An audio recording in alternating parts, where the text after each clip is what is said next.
Pessoal, nós vamos dar continuidade ao nosso ciclo de debates. Hoje nós temos essa oportunidade meia tardia para nós, que é discutir o teletrabalho e a organização dos servidores públicos, né? Sobre o tema. Antes tarde do que nunca, né? Um problema que já está atingindo a nossa base. E, então, precisamos fazer esse debate para, a partir do momento, quem tem conhecimento da realidade, né, temos alguma condição de estar interferindo nela para mudar em benefício dos trabalhadores, né? A companheira Mira Parente, que é a nossa diretora de formação aqui do sindicato, que vem se empenhando de uma forma bastante dedicada a fazer esses debates num ano muito difícil para o povo, para os trabalhadores, né? A gente tem a compreensão que estamos vivendo aí um golpe de Estado, um estado de exceção se aprofundando, mas precisamos realmente estar debatendo os temas de interesse dos trabalhadores, né? Então, no debate de hoje, sobre teletrabalho e organização dos servidores públicos, né, nós temos o grande prazer de receber aqui dois palestrantes. O professor Dr. Mário César Ferreira, chamaria para vir para cá, e vamos aplaudir porque está aqui de uma forma totalmente voluntária, disponível aí em prol da luta dos trabalhadores. Vamos também chamar já o nosso velho conhecido, apesar de não ser tão velho, nosso querido Max Leno de Almeida. Peço para sentar aqui. Max, que trabalha aí na nossa confederação já há algum tempo, né? Mas é isso. Muito bem, pessoal. A gente combinou antes, cada um vai falar em torno de 20 a 30 minutos. Depois a gente abre para as intervenções, né, perguntas, dúvidas e tal, depois a gente retorna para eles dar o fechamento, tá certo? Então vai lá, eu vou começar então pelo nosso companheiro Max. Boa noite a todos e a todas. Acho que nesse momento inicial agradecer, né, o convite feito para participar dessa atividade. Viu, Otto? Nós do DIEESE, né? Eu estou aqui representando a instituição, né? Então nós agradecemos muito o convite feito para tratarmos dessa questão. E, no caso aqui, agradecer a presença de todos e todas que estão aqui também para conversarmos a respeito desse assunto. E, conforme eu combinei com o professor, né? Professor, eu faria a parte introdutória, né? E tendo em vista que esse tema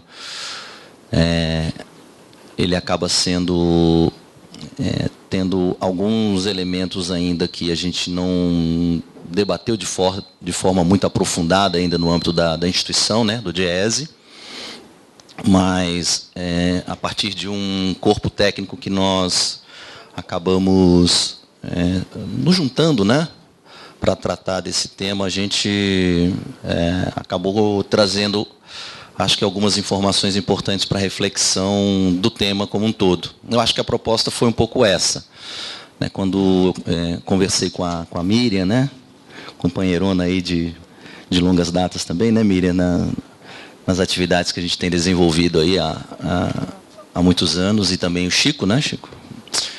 Então, a ideia, pelo menos do ponto de vista inicial, né, da nossa participação, e claro, a gente pode, a partir dessa nossa inserção preliminar em relação ao tema, né, tendo em vista que o professor, por exemplo, já tem uma produção a respeito do assunto, né, digamos assim, relacionada à qualidade de vida, né, de trabalho.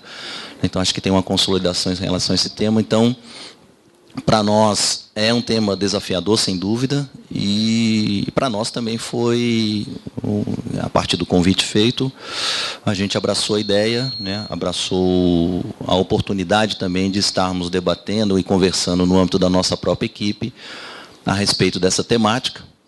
E, para tanto, eu consolidei aqui um conjunto de slides, né, que possa ajudar nessa reflexão, sobretudo, de entender, né, o contexto mais geral desse debate e, ao mesmo tempo, verificar até que ponto, né, essa discussão do teletrabalho ela chegou e de que maneira. Né? E eu acho que o propósito também é esse, né, de verificarmos não só de que forma, né, ela chegou e quais os rebatimentos que isso vem tendo no mundo do trabalho. Eu acho que a nossa participação, acho que teria mais esse aspecto, né, esse panorama, e acho que o professor fecharia com as questões mais relacionadas né, à produção que ele já desenvolveu a respeito desse tema. Gostaria, né, inclusive, de pedir aqui autorização para a mesa e também para os presentes que eu pudesse fazer a apresentação de pé ali. Bom, então, nesses 20 minutos, né, que me foi passada essa questão de fazer o debate em relação a esse tema, né, nós não poderíamos deixar de considerar como pano de fundo, né, como questão importante, a própria reforma trabalhista. E eu acho que nesse momento de fazer essa reflexão, não apenas da reforma trabalhista, mas várias das outras reformas, sobretudo, que estão sendo realizadas, né, nesse atual governo, não se pode perder de vista, né, o cenário, sob o ponto de vista em que essas reformas elas estão sendo desenvolvidas e o contexto mais globalizado de tudo isso. Né? Então, aqui eu fiz esse levantamento no sentido de resgatar as principais reformas que, de certo modo, vêm acontecendo no mundo e, né, em vários países e em vários anos e também de várias maneiras, né, envolvendo temas, todos eles relacionados à questão sindical e trabalhista, e que acaba também tendo impacto aqui na nossa realidade, né, brasileira. Então, nesse primeiro slide, né, acho que a reflexão importante é demonstrar, né, de que maneira, né, as atuais relações de trabalho elas vêm se modificando ao longo, né, da história e, ao mesmo tempo, né, de que maneira ela vem chegando em vários países. Seja do ponto de vista, né, de regulamentações de temas polêmicos como a questão da terceirização, né, como a questão também relacionada à própria jornada de trabalho, né, e, né, alguns pontos, né, relacionados ao impacto que isso acaba ocasionando na questão do emprego, seja público e também seja o emprego privado. Então, esse resgate ele acaba, né, mostrando que não somos apenas nós, né, não é só o Brasil que efetivamente vem passando por essas agrúrias, todas relacionadas aos impactos, né, que as reformas vêm trazendo. Evidentemente, cada país à sua maneira, evidentemente, cada momento, né, de cada país sendo também uma forma, né, de as empresas elas passarem a ideia de que estão se acomodando, entre aspas, nesse novo contexto globalizado, né, sobretudo de chamada reestruturação produtiva, que é muito forte no segmento privado, mas que tem chegado, né, no setor público, evidentemente. Né? Então, alguns dos dilemas atuais, né, estão muito relacionados e alguns desafios nesse chamado novo modo de produção, em que os países praticamente fizeram modificações com o propósito de que esse novo modelo de produção ele se adaptasse a essa nova realidade. Né? No nosso caso e nos casos internacionais, elas passaram por esse momento da chamada integração produtiva global e regional, né, o caso das chamadas transnacionais, e também dos processos de fusões e aquisições que vêm se intensificando, né, mundo afora. O processo de nova reestruturação produtiva, que está atingindo a todos os segmentos, né, é a tal da indústria 4.0, que, diferentemente do que todos poderiam pensar, não está apenas relacionada ao setor industrial, mas todos os segmentos vêm passando por uma mudança significativa, do ponto de vista desse novo processo de reestruturação produtiva. Né, a a própria Organização Econômica Mundial, né, em que você tem uma intensificação do processo de globalização, né, e a busca incessante por parte das empresas por maior competitividade e preços cada vez mais baixos. Então, isso tem sido um dos elementos constitutivos desse chamado pano de fundo. E, casado com essa questão, né, do novo panorama, da nova forma de se produzir, né, a gente tem percebido, né, como uma das principais consequências a chamada redução dos empregos. O que muitos especialistas aí têm até chamado de uberização, né, no âmbito do mundo do trabalho. Nós do Diese temos nos debruçado muito em relação a essas questões, principalmente esse tópico final, né, vale sempre lembrar que o movimento sindical, por intermédio do Diese, tem uma pesquisa importante, que é a pesquisa de emprego e desemprego, e que sabemos, e vou recordar que a reforma trabalhista ela trouxe algumas modificações no mundo do trabalho, dentre elas a questão do próprio teletrabalho, e a nossa pretensão é estarmos acompanhando, né, a partir dessas pesquisas que desenvolvemos, de que maneira os impactos no próprio mercado de trabalho, né, vão trazer desafios e, ao mesmo tempo, consequências graves, né, sob o ponto de vista das novas contratações, da geração de renda e também da nova forma de se produzir, né, dentro desse novo ambiente, que, como eu disse, né, e resgatei, né, não está presente apenas na nossa realidade, né. Muitos dos países também estão passando por esse processo, por essas discussões, né. No caso, né, a reestruturação produtiva, ela tem algumas características que relativamente são comuns também, né, sob o ponto de vista das realidades, tanto nacional como também internacional, né, e todas elas, infelizmente, né, elas vão no rumo do que a gente chama de um paradigma, né, um paradigma mais na ordem neoliberal. Né. O neoliberalismo ele acaba sendo caracterizado, né, sobretudo por esse conjunto de elementos que também acabaram sendo caracterizados aqui na nossa realidade nacional. Né, a flexibilização, a questão da terceirização e a própria precarização do mundo do trabalho. Né, e aí a gente tem uma dupla direção que a reestruturação produtiva acaba também desenvolvendo nesse novo modo de se produzir.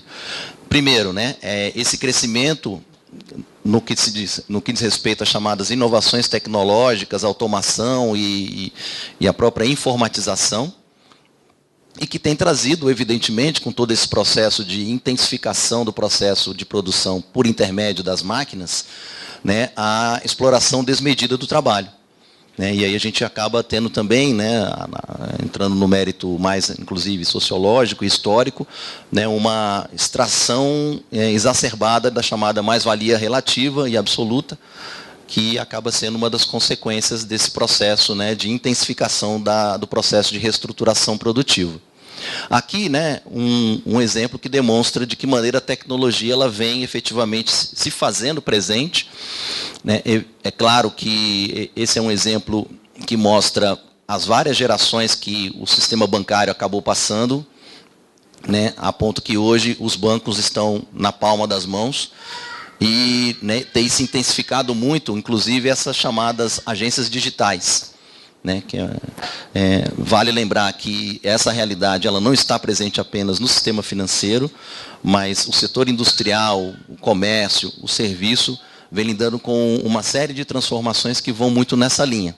Né, do processo de informatização, de aumento de tecnologia, vir a ser uma nova forma de efetivamente de se produzir. Né, e o que tem, né, todo esse contexto a ver, né, com o tema em questão. Né.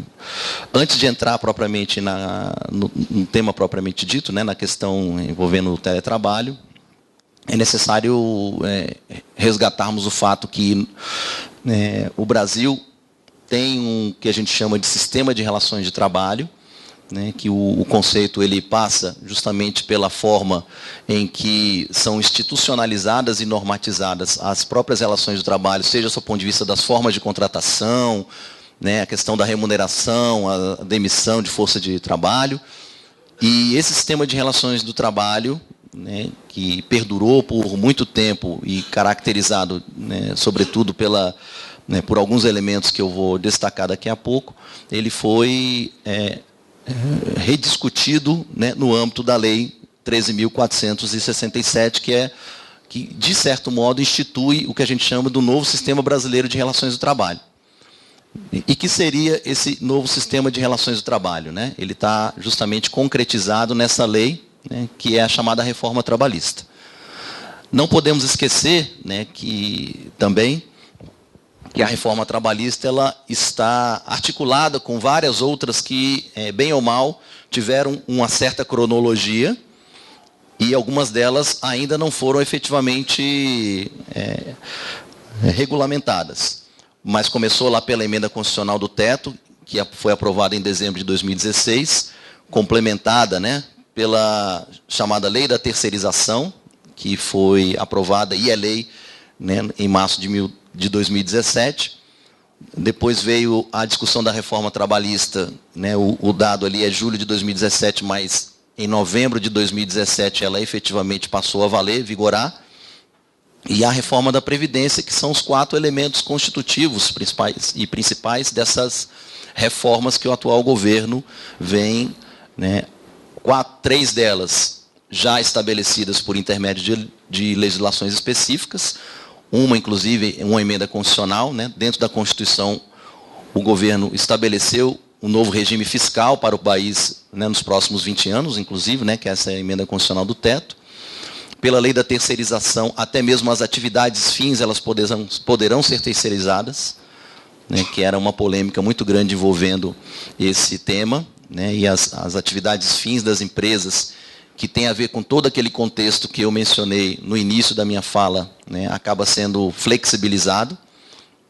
A reforma trabalhista mexeu-se em todos os itens da CLT, ledo engano daqueles que pensam que essa reforma trabalhista tem impacto apenas nos regimes seletistas e não tem impacto nos regimes estatutários, mesmo porque a gente vai ver algumas dessas relações, né, ruins, né, diga-se de passagem, da reforma trabalhista com as questões envolvendo o setor público.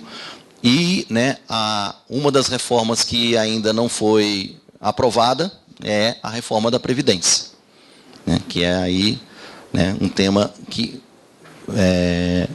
acaba se constituindo, né, levando em consideração não apenas esses 4, mas outros elementos, né, um conjunto de reformas em que você tem uma perda de direitos sociais, associado ao fato de que você tem, né, todo um desmonte do papel social do Estado, né, dentro desse contexto.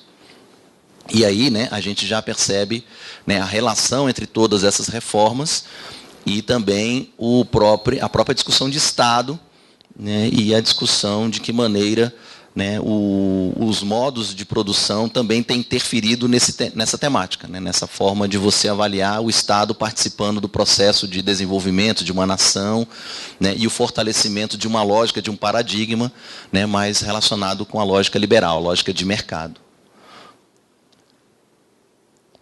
Né,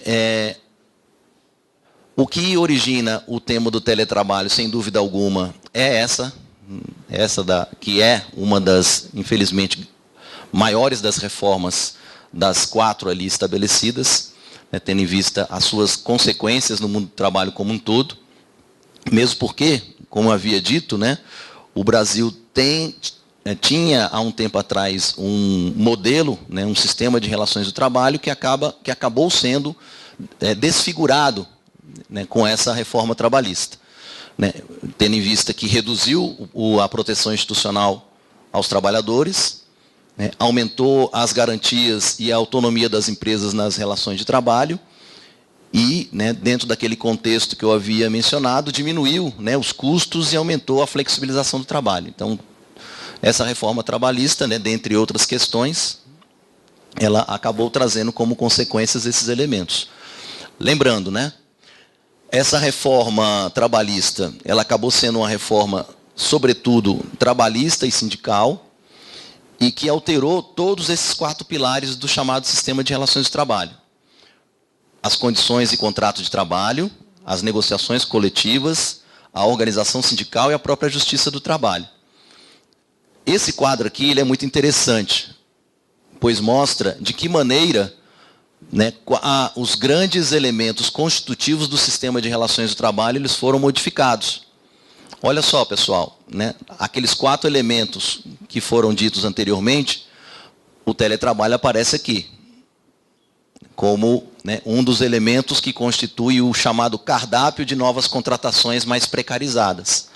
Porque a nova legislação trabalhista, ela permite, né, essas modalidades de contratação e, ao mesmo tempo, né, essa forma chamada teletrabalho. Então, você tem tempo parcial, a própria legislação da terceirização, o trabalho autônomo, o trabalho intermitente, o trabalho temporário e o próprio teletrabalho como, né, as formas de desfiguração desse lado chamado, né, dos contratos de trabalho. Claro que todas as outras questões também elas são flexibilizadas no âmbito dessa legislação. Como, por exemplo, a questão da jornada de trabalho, né, em que você tem o banco de horas, as horas itineres, né, e as horas extras também sendo, né, constitutivas dessa forma, né, de se ampliar e flexibilizar a própria jornada de trabalho. As facilidades relacionadas até o próprio processo de demissão, o setor público acabou lidando com essa questão, né, recentemente, né, no programa lá de PDVs, né, que o governo federal, e isso serviu de cartilha para outros entes da federação. E, sem dúvida alguma, a gente tem alterações significativas nas condições de trabalho, né? Lembrando, né, que aqueles que, porventura, viessem a pensar que a Lei 13.467 ela pudesse apenas impactar, sobretudo, no setor privado, aqui tem alguns exemplos de como isso pode chegar, e já está chegando, no âmbito do setor público, né? Seja pelos segmentos, né, privatizados, que está dentro daquela lógica privatizante, da lógica neoliberal, né, que é o contexto mais geral do que eu apresentei aqui como início da nossa temática, e, né, como a utilização de normas do setor privado como paradigma ou referência para o direito do setor público. Nós, recentemente, principalmente no âmbito das empresas públicas, né, na negociação das empresas públicas e também do próprio setor público, né, a legislação do setor privado ela foi utilizada, né, como referência para a questão do chamado direito de greve, que é uma apropriação, digamos, né, uma referência das regulamentações do setor privado, né, adaptadas ou adequadas para a realidade do setor público. Então, é muito difícil, né, você imaginar que todas essas alterações que parecem ter ocorrido apenas na CLT, elas não chegarão e já está chegando, inclusive, no âmbito do setor público, né? Bom, em relação ao teletrabalho no Brasil, como eu havia dito, ele é um dos elementos constitutivos, né, dessa alteração do sistema de relações de trabalho no Brasil, do seu ponto de vista das chamadas novas formas de contratação. Então, no Brasil, o teletrabalho não havia uma regulamentação específica, né, não havia até a chamada reforma trabalhista, essa lei que eu acabei de mencionar. Então, foi oficialmente introduzido há pouco menos de 20 anos, né, mas você não tinha aqui uma referência, né, jurídica a respeito dessa questão aí, desse slide, né, e a reforma trabalhista ela veio, inclusive, né, de tal maneira a conceituar de que maneira o teletrabalho ele passa a ser visto do seu ponto de vista legal, né?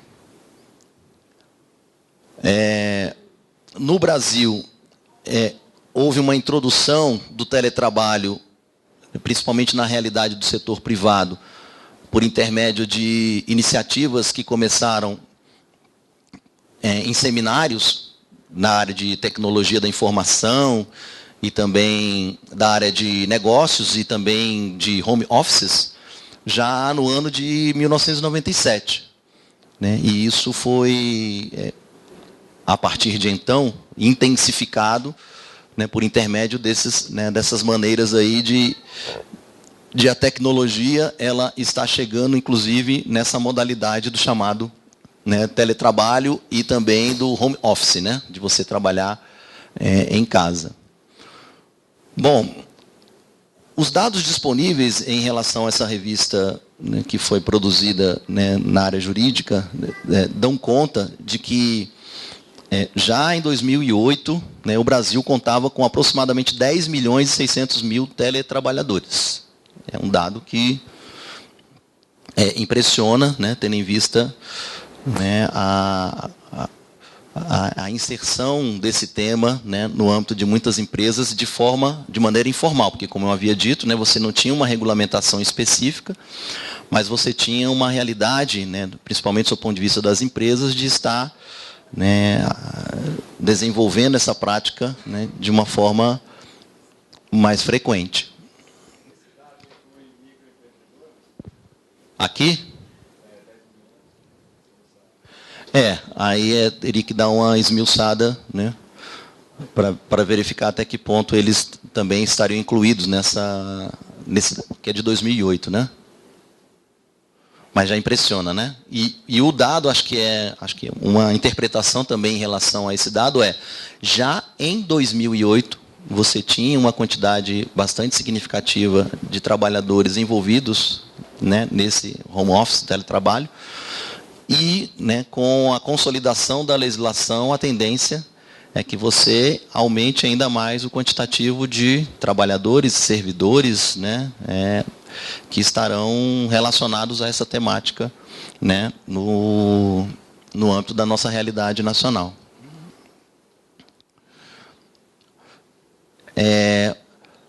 Aqui é apenas uma reflexão sobre o ponto de vista dos dados que foram apresentados, né, por algumas instituições, mostrando o perfil, né, principalmente o perfil do que a gente chama de acesso dos brasileiros a toda essa tecnologia que vem permitindo, vamos dizer assim, né, que se intensifique cada vez mais o home office, né, que é a prática dos trabalhos em casa. Quer dizer, então, cada vez mais você tem faixas etárias extremamente diferenciadas, que vem se utilizando de uma série de tecnologias no sentido de impulsionar e consolidar cada vez mais essa realidade, né, no mercado de trabalho brasileiro.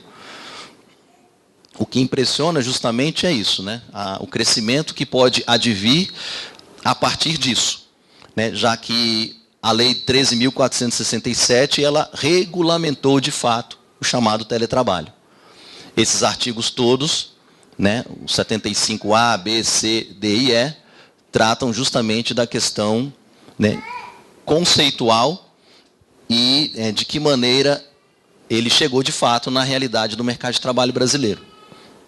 Então, o início da minha conversa, que foi tratado o contexto e também da própria legislação, tem por objetivo resgatar esse ponto, né, fortalecer esse ponto, de que a legislação, a reforma trabalhista, né, além de todos aqueles aspectos de contexto mais geral, né, de todos os impactos que tem trazido no sistema de relações de trabalho brasileiro, ela, né, sob o ponto de vista do tema em questão, trouxe, né, uma regulamentação de fato a respeito desse tema.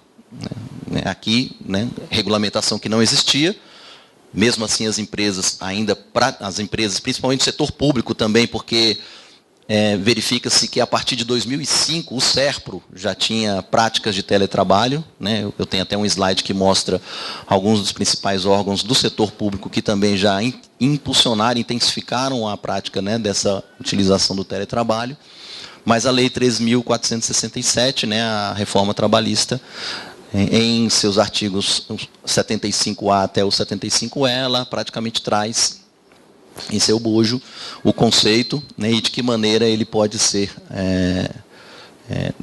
regulamentado de fato. Além do mais, né, na Lei 13.467, no artigo 62, não são abrangidos pelo regime previsto nesse capítulo os empregados em regime de teletrabalho. Porque, como eu havia dito anteriormente, um dos pilares do sistema de relações do trabalho e que foi modificado é a questão dos acordos coletivos. por intermédio dessa modificação, há um fortalecimento dos chamados acordos individuais. Os acordos individuais, principalmente na questão, né, seletista. E, né, isso também pode ser objeto dos acordos individuais que vierem a ser feitos envolvendo o trabalhador e a empresa. Ou seja, você pode ter possibilidades de acordos individuais diferenciados, se for o caso, em relação a essa temática de teletrabalho, né, sem contar as consequências que isso trará, né, para a vida, né, das pessoas, dos trabalhadores e dos servidores. Né, aqui, ó, o artigo 611, que também foi alterado pela Lei 13.467, fortalece, né, isso que eu mencionei anteriormente, que a convenção coletiva e o acordo coletivo de trabalho têm prevalência sobre a lei quando, entre outros, dispuserem sobre a questão do teletrabalho. Então, os próprios acordos e convenções coletivas também podem, né, vir a tratar dessa questão do chamado teletrabalho, né, que é um dos itens constitutivos da nova lei. Aqui algumas realidades que mostram que o setor público também, mesmo não tendo uma regulamentação ainda definida, já praticavam, né, esse chamado, né, home office, né, no teletrabalho. Aqui o SERPRO foi um dos que iniciou essa trajetória, né, em 2005. Né, o SERPRO já trabalhava, né, com um projeto piloto para adotar essa sistemática no âmbito da sua realidade. O TCU, né, que envolveu entre 10% a 12% dos seus servidores, né, num projeto também semelhante, lá no ano de 2009. Essa prática também tem se intensificado muito nos tribunais. Né, o TST, né, em 2012, também acabou estabelecendo essa possibilidade do teletrabalho na sua realidade de trabalho. A CGU, né, em uma portaria específica, ela estabeleceu também de que maneira ela poderia se apropriar desse conceito no âmbito da realidade dos seus servidores. E há uma regulamentação que tem servido de referência para o setor público, né, no que diz respeito a essa questão, antes mesmo do que a lei da reforma trabalhista viesse a estabelecer como conceito de teletrabalho e de home office, que é a resolução do CNJ, né, do Conselho Nacional de Justiça, que efetivamente tem, a partir dessa resolução, eles estabelecem de que maneira, né, os órgãos podem se apropriar dessa regulamentação, sob o ponto de vista de estabelecer as suas efetivas realidades. A gente percebe que, além disso, né, outros órgãos do setor público, sejam empresas públicas, sejam órgãos de tribunais regionais de trabalho, também se apropriaram dessa ideia, como foi o caso da própria Receita Federal, né, a Advocacia Geral da União, o Banco do Brasil, a Caixa Econômica Federal e vários outros órgãos, né, dos tribunais de São Paulo, Pernambuco, Minas Gerais, por exemplo, que acabaram também, né, intensificando essa prática, né, no âmbito das suas próprias realidades. E claro, né, pessoal, nós não poderíamos deixar de mencionar nessa partezinha final da minha apresentação o ponto que é mais polêmico a respeito disso. Depois da contextualização, após vermos que a atual reforma trabalhista, né, a legislação, ela inseriu conceitualmente, né, o teletrabalho. Verificarmos que as práticas elas têm sido comuns, né, mais no setor privado, evidentemente, por conta do chamado novo processo de produção, mas a gente não pode esquecer nunca que a produção também ela está muito relacionada ao novo dinamismo da realidade nacional em termos de produção, que é o setor serviços. O setor serviços cresceu muito nos últimos anos. E essa lógica de produção do setor serviços também vem sendo modificada e uma das formas de se modificar esse processo se deu, né, nessa nova legislação. Então, aqui, não poderíamos deixar de mencionar alguns dos aspectos importantes a título de reflexão, né, das vantagens, vamos dizer assim, que poderiam eventualmente ter para o empregado, dentro dessa lógica, e as desvantagens, né, para os trabalhadores. As vantagens passariam pela chamada diminuição do estresse, aumento do bem-estar, maior disponibilidade para a família, diminuição de despesas, possibilidade de ser seu próprio patrão, que é a questão lá do microempreendedorismo, trabalhar sem interrupção, possibilidade de controle do seu próprio ritmo de trabalho, aumento do tempo livre, possibilidade de liberdade na produção do trabalho, possibilidade de redução de jornada, que, se formos analisar, inclusive, né, as vantagens aqui listadas, muitas delas podem se transformar em desvantagens. Imagina, tendo em vista que muitas das empresas e muitos, até mesmo o setor público, trabalham muito com metas. Né? E as metas, elas estão muito relacionadas com o dinamismo que cada trabalhador vai ter para alcançar essas respectivas metas. Então, o tempo livre acaba se transformando em um tempo de trabalho a mais, provavelmente. Então, muitas dessas vantagens acabam, se bem analisadas e se bem contextualizadas, podem até se tornar desvantagens dentro desse contexto. Algumas das desvantagens, né, é o distanciamento dos colegas de trabalho, a dificuldade em separar a vida profissional da vida pessoal, dificuldade na adaptação de um novo emprego se deixar de trabalhar em casa, trabalhar mais horas do que antes e não receber por isso, utilização de familiares nas atividades profissionais, ônus de ter que solucionar problemas cotidianos de comunicação envolvendo informática, telefone, estrutura no geral, isolamento das instituições coletivas, um afastamento, né, das pessoas justamente em temas que estão relacionados ao seu dia a dia no trabalho, como a condição de trabalho, participar de atividades de sindicatos, né, participar de discussões de associações, você acaba afastando, né, o empregado, os trabalhadores desses convívios mais coletivos. A possibilidade de adquirir doenças, né, como estresse e outros, que eu acho que vai ser muito bem trabalhado pelo professor, né, do seu ponto de vista da questão. Né. A impossibilidade de fiscalização por parte das instituições responsáveis pelos tais acordos individuais ou acordos que venham a ser desenvolvidos entre, né, as representações ou os trabalhadores com os seus respectivos patrões, porque a gente sabe que as estruturas hoje de fiscalização, por exemplo, no Ministério do Trabalho, elas estão extremamente fragilizadas, até para acompanhar, né, a própria realidade do mercado de trabalho brasileiro. As fiscalizações nas empresas hoje elas estão muito fragilizadas pela falta de servidores, né, que possam estar acompanhando tudo isso. E imagina se começa a ter, né, um quantitativo enorme de acordos específicos sobre esse tema, né, de que maneira esse acompanhamento e essa fiscalização efetivamente ela poderá ser desenvolvida. E, né, os riscos elevados de desenvolver, né, problemas de saúde mental, como também, né, LER, DORT, né, que são relacionados à questão da saúde. Bom,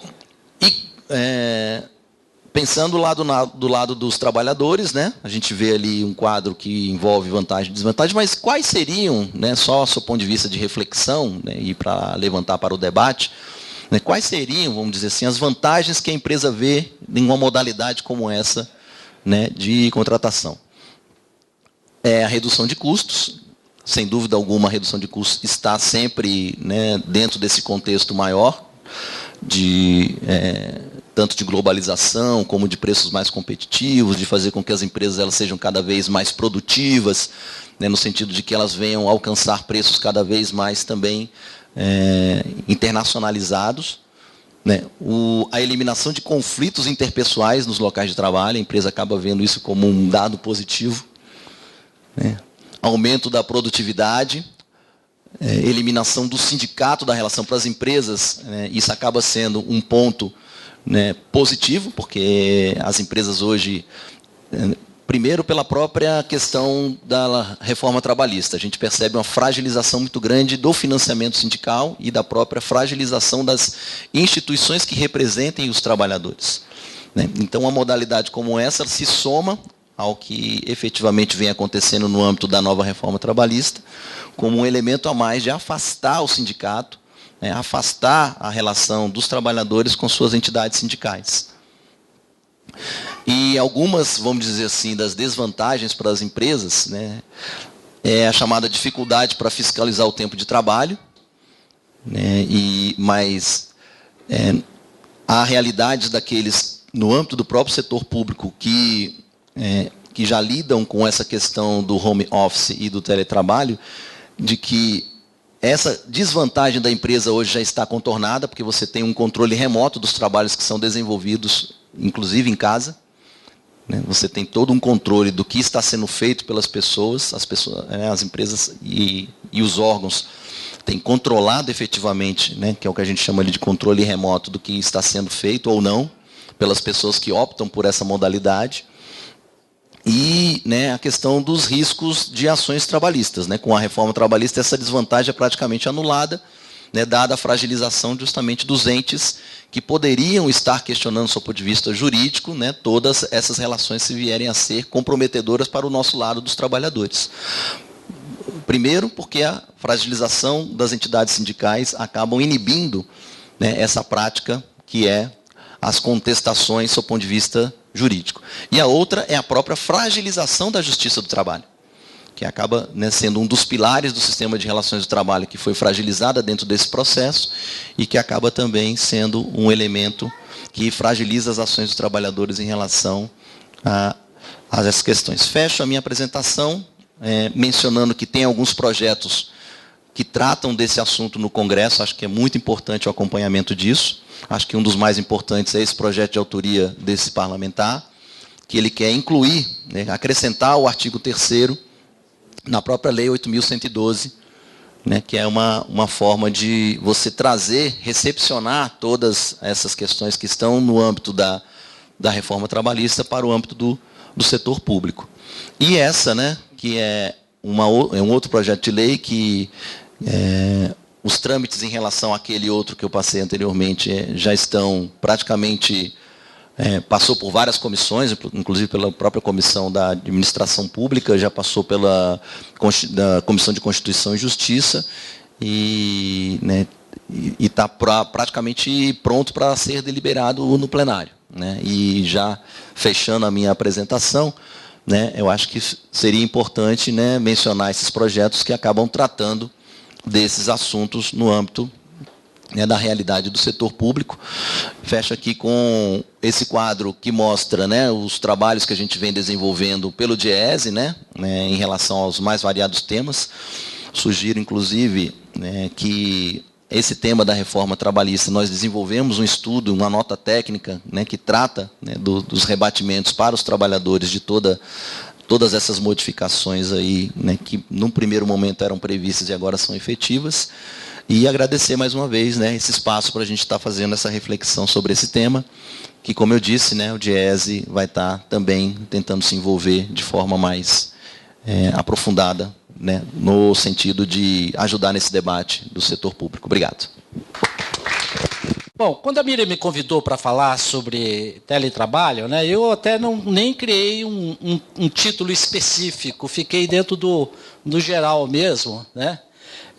E eu fiz um pouco uma reflexão a partir do que eu faço na Universidade de Brasília.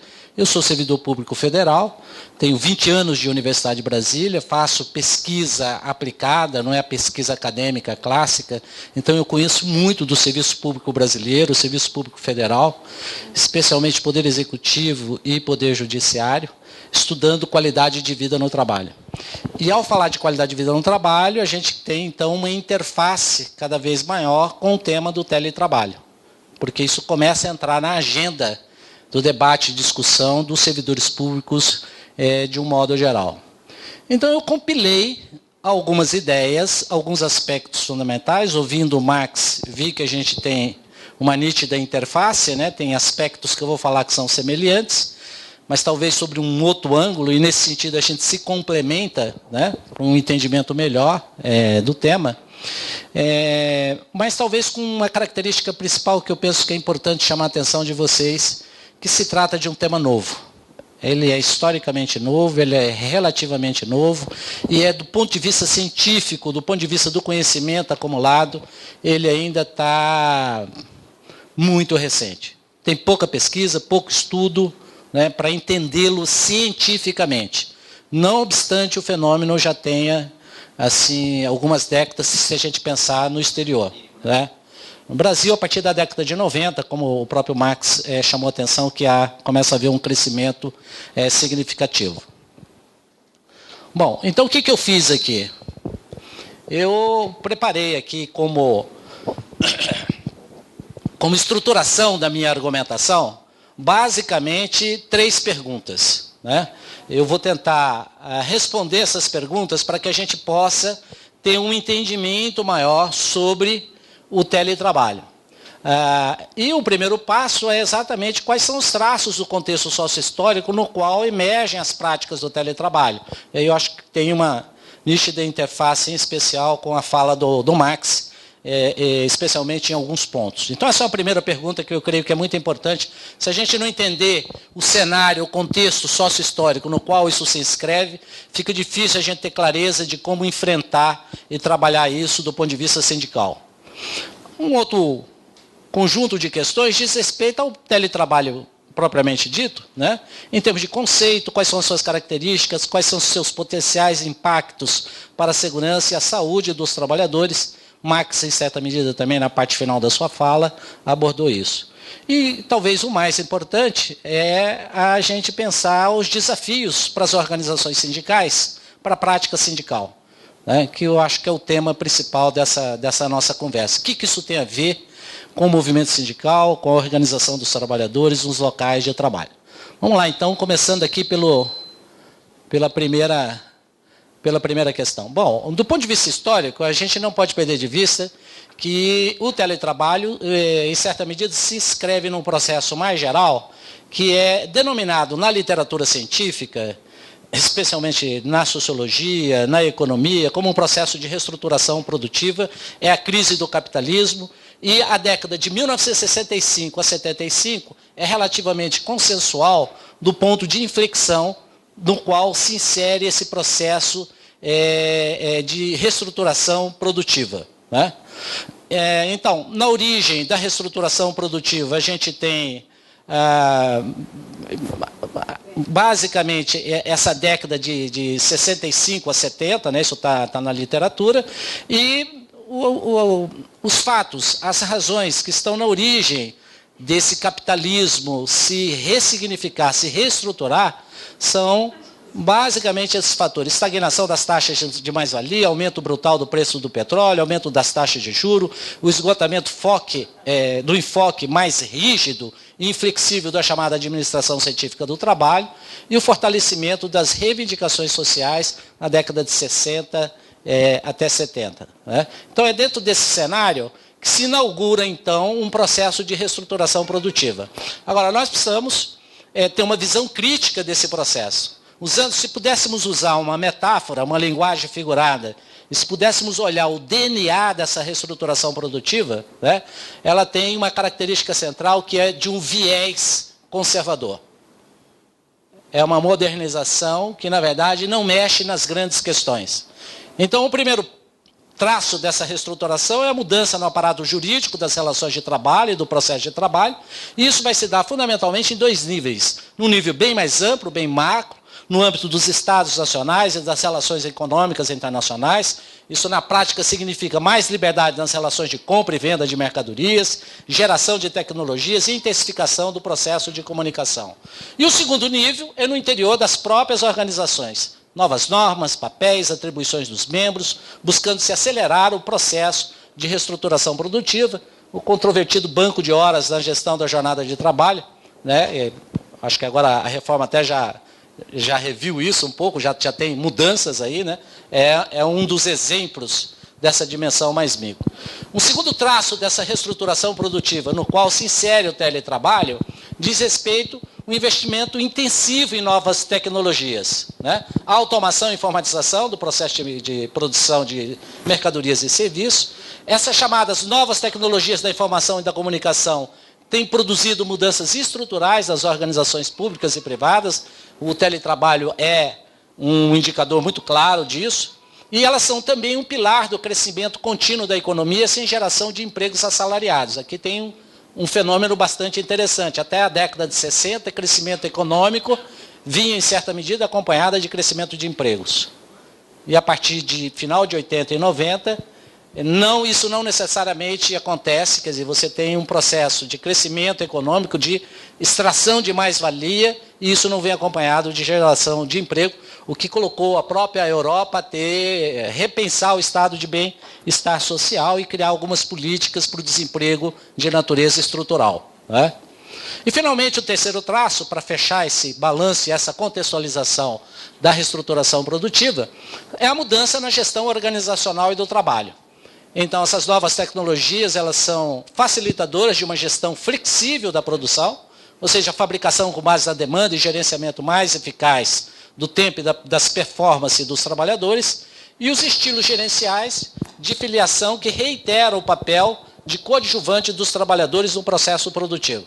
Quer dizer, modernizar, incrementar o processo produtivo, mas os trabalhadores continuam sendo mero coadjuvantes nesse processo. Eles não têm uma centralidade. Né? Marx falou disso, né? Mas talvez o paradigma mais importante desse processo é o paradigma da flexibilidade. Né? E tem um autor, um sociólogo norte-americano, Richard Sennett, né? Ele tem um livro traduzido para o Brasil, intitulado A Corrosão do Caráter, o desaparecimento das virtudes com o novo capitalismo, que saiu pela editora Best Bolso, né? E ele faz uma crítica que eu acho que é muito importante para a gente entender o que é essa flexibilização. Eu vou ler aqui porque é relativamente rápido. Ele diz assim: a palavra flexibilidade entrou na língua inglesa no século XV. Seu sentido derivou originalmente da simples observação de que, embora a árvore se dobrasse ao vento, seus galhos sempre voltavam à posição normal. Flexibilidade designa essa capacidade de ceder e recuperar-se da árvore, o teste e restauração de sua forma. Em termos ideais, o comportamento humano flexível deve ter a mesma força têncil, ser adaptável às circunstâncias variáveis, mas não quebrado por elas. A sociedade hoje busca meios de destruir os males da rotina com a criação de instituições mais flexíveis. As práticas de flexibilidade, porém, concentram-se mais nas forças que dobram as pessoas. E aí talvez a gente tenha uma ideia central do que é o processo de gestão do trabalho, tá certo, no capitalismo. Quer dizer, numa sociedade capitalista tal qual a brasileira, né, o Estado brasileiro e as suas agências têm como referência primeira de funcionamento o setor privado. Importa a cultura organizacional, importa a cultura da gestão do trabalho, e é nesse cenário que se escreve, por exemplo, o relógio de ponto no serviço público. O relógio de ponto, que é classicamente do setor fabril, vem para o setor público como parâmetro de controle de produtividade, de performance e de desempenho. Não faz muito tempo eu escrevi um artigo, talvez vocês conheçam, intitulado O Mito do Relógio de Ponto no Serviço Público. Achar que você colocar relógio de ponto você garante performance do trabalhador é uma grande ilusão. Você garante presença. Chega no horário, sai no horário, mas não quer dizer que necessariamente isso implique, tá certo, num desempenho. E essa é uma ilusão gerencial que tem a sua origem no setor privado. Globalmente, essa reestruturação produtiva, e hoje é um relativo consenso na literatura, não só acadêmica, científica, mas também em relatórios de organismos internacionais, entre eles a própria OIT, Organização Internacional do Trabalho, né, tem produzido impactos de 3 ordens. Primeiro, no próprio âmbito da produção, isso tem aparecido sob a forma de erros, de retrabalho, perda de material, danificação de máquinas, queda de produtividade e perda de qualidade. Sobre os próprios trabalhadores, absenteísmo, presenteísmo, todo mundo conhece já essa expressão, ou seja, o sujeito vem trabalhar, está presente, mas não se envolve com o trabalho.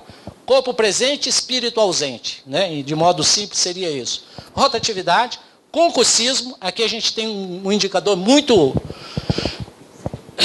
importante para a gente, no caso de Brasília, que é a sede da capital administrativa do governo federal. Não é raro você entrar numa repartição pública e encontrar servidor se preparando para concurso, servidor concursado se preparando para concurso, né? E isso para a gente tem que ser um motivo de preocupação. Quando você vai conversar com esse servidor, a gente não tem pesquisa sobre isso ainda, um levantamento de natureza informal. Ele vai responder basicamente 3 coisas. Estou preparando o concurso porque eu quero ganhar mais, quero uma jornada reduzida ou flexível e quero trabalhar num órgão que me dê mais prestígio social. Eu quero ir para um TCU, quero ir para um Banco Central, quero ir para um STF. Né? Na verdade, isso é uma grande ilusão. O que a gente tem observado é que o seu órgão de origem não tem algo que é absolutamente fundamental, que chama-se qualidade de vida no trabalho. Ele acha que indo para lá ele vai ter qualidade de vida no trabalho. É muito interessante, porque às vezes a gente encontra esse servidor 5 anos depois, 6 anos depois, você conversa com ele e fala, não, passei no concurso, agora estou no órgão que eu queria. Estou ganhando mais, a jornada até é legal, mas eu estou infeliz porque o trabalho é emborrecedor. Eu me sinto realmente insatisfeito, sou vítima de assédio moral no trabalho e por aí vai.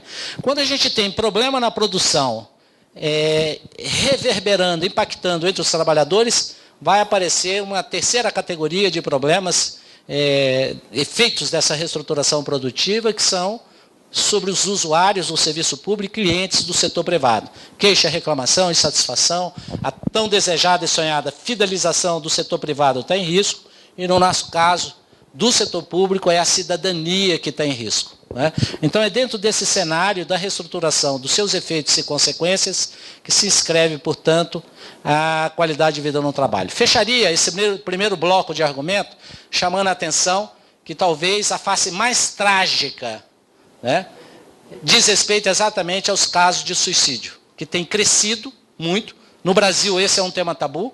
Nós somos, não é exagero dizer que nós somos muito ignorantes sobre a ocorrência do suicídio. No caso brasileiro, a gente não sabe quantos, como, onde, qual é o perfil. É um tema tabu tratado pela própria imprensa. Né? Mas é curioso recuperar isso a partir final dos anos 90, né, início dos anos 2000, os casos de suicídio na França.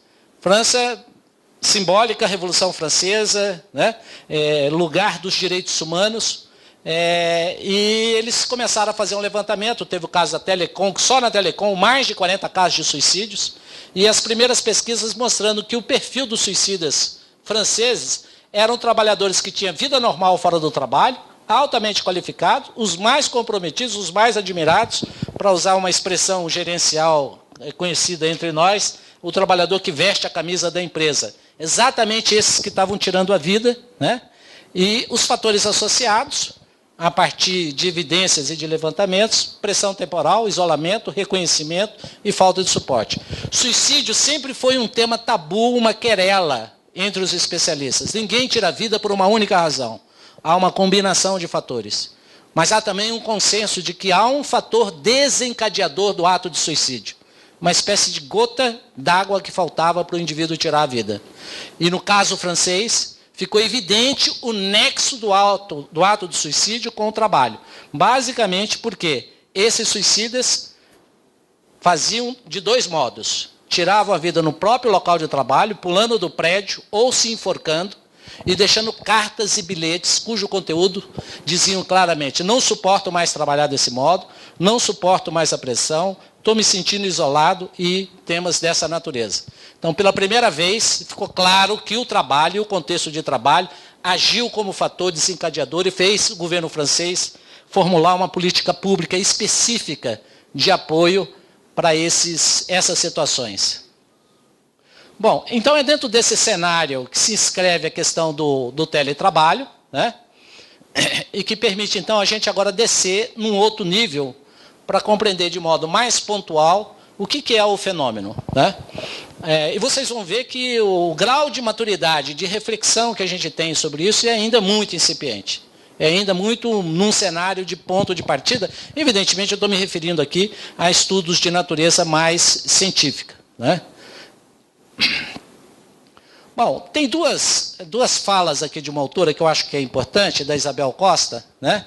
E que ela faz um link claro desse cenário da reestruturação produtiva e da flexibilização com o teletrabalho. Ela diz assim, olha, a massificação das tecnologias de informática e comunicação, juntamente com as estratégias gerenciais de flexibilização do trabalho, possibilitou a ampliação das fronteiras das organizações no espaço e no tempo, dando origem à chamada economia 24/7. Né? 24 horas, 7 dias na semana. Então, a ideia é que ninguém pare de trabalhar. Né? A virtualização das organizações no tempo e no espaço tem como uma de suas principais ferramentas a adoção do teletrabalho. E a segunda parte, onde ela diz, certamente este constitui forma de organização do trabalho com característica qualitativamente diferente das tradicionais. Trabalhar sempre significou sair de casa ir para a fábrica, ir para o escritório, ir para a repartição pública, e pela primeira vez trabalhar pode significar permanecer em casa. Isso inaugura um cenário absolutamente novo, com profundas implicações de diversas ordens, né? Então, ela faz desaparecer, né, o teletrabalho, as fronteiras de espaço e de tempo entre o trabalho e a casa, o trabalho e o não trabalho, o trabalhador e o não trabalhador, transformando o trabalho de um lugar para ir em algo que se pode fazer em qualquer lugar, a qualquer hora. Então, isso que está em azul e negrito de destaque é realmente uma leitura muito interessante da Isabel Costa sobre essa nova realidade. A gente tem, quando se fala em teletrabalho, uma característica, as diferentes denominações, isso também é conhecido como trabalho em domicílio, o home office, né, e o teletrabalho. Esse próprio modo, essa nomenclatura, ela veicula uma certa fragilidade conceitual. Nós vamos ter que avançar um pouco mais, eu acho que nos próximos anos isso vai amadurecer para ver efetivamente o que é que fica, se a gente vai chamar isso de teletrabalho ou de home office ou trabalho em domicílio, inclusive por conta da evolução da própria tecnologia, né? Bom, o conceito de teletrabalho. Eu recuperei exatamente o artigo da reforma que o Marx mostrou aqui, né? Então, na prática, o que é o teletrabalho, de modo simples, nesse estágio em que a gente se encontra? E o texto da lei, da reforma, deixa isso muito claro. Prestação de serviço, preponderantemente fora das dependências do empregador, com a utilização de tecnologias da informação e de comunicação, que, por sua natureza, não se constitui com um trabalho externo. Então, quando fala de trabalho externo, está querendo fazer aquela diferenciação do cara que entrega pizza, dos... né, empresas que fazem entregas externas, né? Bom, então, um dos grandes problemas, eu acho que o Max falou um pouco disso, né, é que a gente, a essa altura do campeonato, tanto o mundo científico da pesquisa, como o mundo sindical, o mundo dos trabalhadores, tem muito mais perguntas e dúvidas sobre o teletrabalho do que certezas. Tá? Porque mesmo aquilo que aparece como vantagem ou desvantagem, positivo ou negativo, ainda não há um relativo consenso. Vejamos aqui alguns casos, né? O próprio conceito de teletrabalho, qual a distinção dele com o trabalho presencial ou o trabalho semipresencial? Quais são os critérios básicos para a sua adoção, né? Isso não está muito claro. Setores, áreas e público-alvo dos órgãos da empresa. Numa empresa ou num órgão público, todo mundo pode fazer o teletrabalho? Certamente não, especialmente parte deles que se ocupam do público, do atendimento ao público, que tem um contato com o público, apesar de que parte desse atendimento pode ser via telefone ou via internet, mas tem um atendimento presencial, né? Acompanhamento e avaliação é um outro problema. Suporte aos empregados, equipamentos, instrumentos, suprimentos, né? Suporte de acesso remoto, que é a sigla SAR. Casos de roubos e furtos de equipamento, o sujeito tem esse equipamento em casa, a casa é invadida, é roubada, leva, quem que paga isso? Como é que fica essa questão? É uma questão também que não está bem resolvida. Eu acho que eu estou falando um pouco perto aqui. Custos e despesas com adequações físicas, materiais, instrumentais necessárias. Aqui a gente tem já nos primeiros cases, no setor público, uma questão que não está bem resolvida, né? O indivíduo tem que pagar do bolso para adequar o ambiente físico. Ter uma aditiva ao contrato inicial de trabalho, isso se configura uma relação de trabalho diferente. Eu assinei um contrato que era para trabalhar desse jeito, nessas condições, nessa duração de jornada, e agora eu estou trabalhando em casa. Tá? Nós vamos ver, eu trouxe aqui um slide sobre a experiência do Serpo, eles fazem um contrato, um aditivo ao contrato para disciplinar isso, né? Capacitação dos empregados, tem que investir na capacitação dos servidores. Como é que se dá a questão dos portadores de deficiência, né? Flexibilização da jornada ou não, quem controla a jornada? Essa é uma questão também que não está bem resolvida, não está em aberto. O que existe são respostas ainda parciais. Prática de horas extras, como é que ficam as horas extras? Impacto nas formas de comunicação do trabalho e nas relações socioprofissionais. Eu estudo o trabalho há muito tempo, há mais de 20 anos, já fiz muita entrevista, apliquei muito questionário, e tem trabalhadores que dizem assim, olha, sair de casa, colocar uma roupa, me vestir e ir trabalhar lá, encontrar os meus colegas, é um motivo enorme de satisfação. Com o teletrabalho, acaba ou reduz drasticamente isso, né? O sujeito vai trabalhar em casa, né? E vai continuar vendo a esposa, o vizinho, o cachorro, o gato, né? E as ausências por motivos diversos. O cara está trabalhando em casa, mas vai ter que se ausentar. Como é que se lida com isso? Quais são os direitos e os deveres do teletrabalhador ou trabalhadora? A avaliação dos riscos para a segurança no trabalho, né? Inclusive pelas delegacias regionais de trabalho. Como é que isso vai ser feito? Ou como é que tem sido feito, né? Controle de vigilância epidemiológica. Como é que fica o adoecimento de quem está trabalhando nessa modalidade, né? E o cumprimento das normas regulamentadoras, como a norma 17, que fala de ergonomia, né? E das normas brasileiras. Evidentemente que aqui não se esgotam todas as questões, mas observem vocês a quantidade de questões que ainda têm respostas parciais, provisórias, especialmente no setor público, né? Bom, quando se fala em teletrabalho, também, olhando um pouco o que já foi escrito, o que já foi produzido, a gente não vai ter apenas um trabalho diferente, num ethos ou num locus diferente, num espaço diferente. É esperado um novo perfil do trabalhador. Esse trabalhador tem que ser de um novo tipo, né? Então, o que diz a literatura? Diz, olha, esse sujeito tem que ter um novo padrão motivacional, né? Ele tem que ser autossuficiente. Tem que ter autodisciplina, ele tem que ter autossupervisão, ele tem que ter autoconfiança, ele tem que ter concentração e foco, né? Ele vai ter que aprender a fazer melhor gestão temporal, ele vai ter que ser proativo, ter mais iniciativa, ele vai ter que ter fluência tecnológica. O que é fluência, professor? Aprender a lidar com esses instrumentos de comunicação,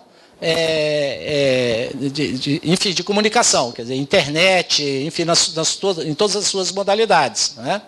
Ele vai ter que ser um planejador, ele vai ter que ter autoavaliação e ele vai ter que se adaptar ao isolamento, né? Uma das coisas que define a gente como trabalhador são as relações sociais, a possibilidade de troca, a possibilidade de cooperação.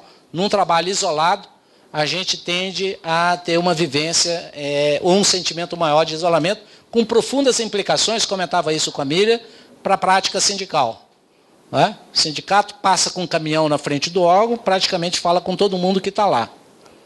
O pessoal trabalhando nas residências, como é que vai ser a mobilização? Né? Como é que fica? Então, isso é um novo desafio também. O que a gente tem aqui, se eu pudesse resumir isso aqui numa palavra? A gente precisa de um super trabalhador, um super trabalhadora. Óbvio que o próprio capitalismo, e aquele velho barbudo já falava isso, pode criar os seus próprios coveiros. Aqui a gente pode também ter um novo homem, uma nova mulher. Alguém que quebre com o taylorismo clássico. O famoso trabalhador apertador de parafuso ou batedor de carimbo, tá certo?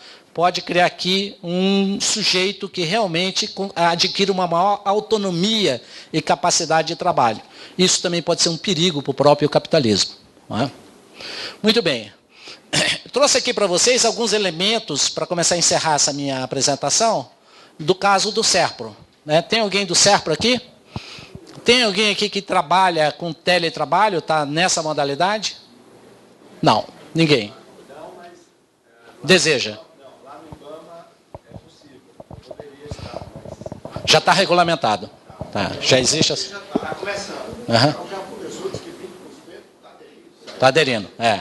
Então, no caso do SERPRO, que eu conheço um pouquinho mais de perto, né, eles definem o teletrabalho desse modo, executado à distância, por meio de serviço de acesso remoto, aplicações internas, sem que haja distinção daquele realizado. Olha que interessante.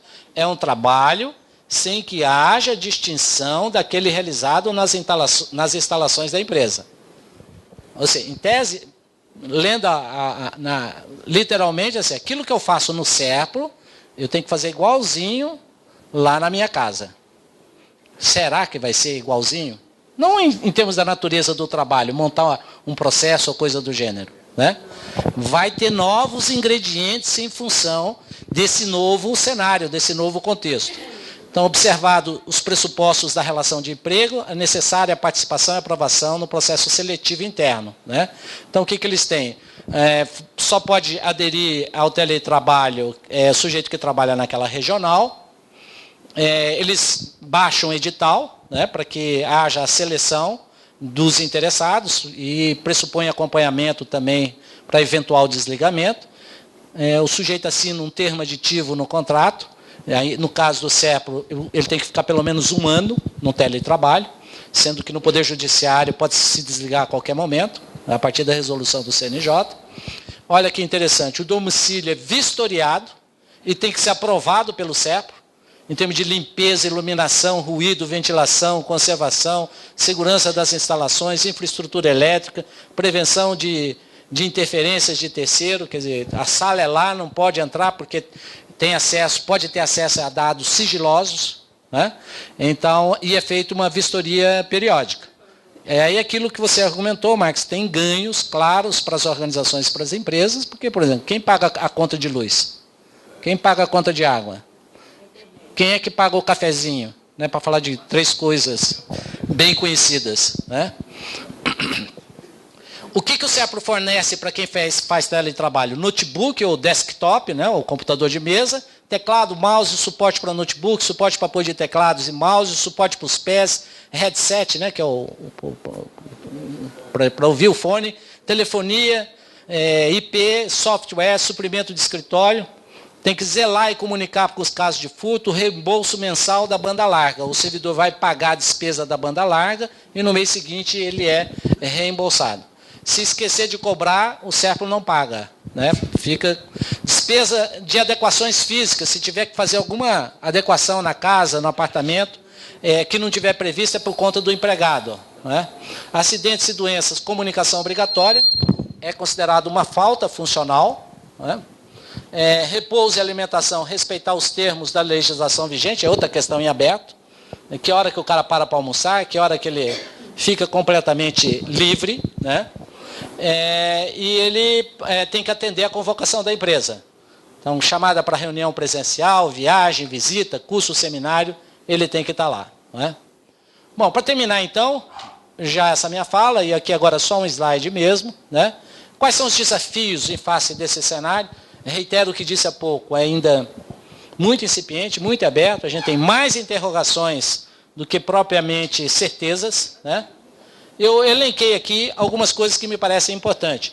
Eu, antes de virar professor na universidade, fui assessor sindical dos Sindicatos Bancários de Brasília, ajudei a criar o Departamento de Saúde Coletiva, e lá no meu Mato Grosso do Sul, em Campo Grande, eu fui assessor da Federação dos Trabalhadores da Agricultura. Então, conheço um pouco do movimento sindical, tanto urbano quanto rural, né? Eu senti saudade um pouco de vir falar com o movimento sindical sobre isso, né? Então, acho que a grande questão é o seguinte: para o movimento sindical, a questão do teletrabalho coloca a necessidade de uma intervenção qualificada. Tá? Não pode ser uma intervenção improvisada. Quanto mais qualificada for, melhor. Professor, o que o senhor está chamando de intervenção qualificada? Eu listei aqui 6 metas, ou 6 caminhos, ou 6 possibilidades que me parecem essenciais se o Sindicep e se a Confederação quiser intervir nisso de modo melhor possível. Primeiro, criação de um grupo de trabalho, tá certo? No Sindicep ou no Condicep sobre teletrabalho. Tá? Isso é um grupo de pessoas que vão focar nisso, trabalhar nisso como uma tarefa absolutamente essencial, né? Não se consegue intervenção qualificada sem a própria qualificação do GT. Então, tem que investir em capacitação, tem que investir em formação. Marx trouxe aqui algumas fontes que são fundamentais ler. Então, tem que estudar, tem que compreender, tem que entender a dimensão jurídica, a dimensão econômica, a dimensão da saúde, a dimensão da segurança no trabalho, né? Senão, você não consegue ter uma interlocução propositiva, tá certo? Com os dirigentes e com os gestores do setor público, né? Então, isso aqui é absolutamente fundamental. né?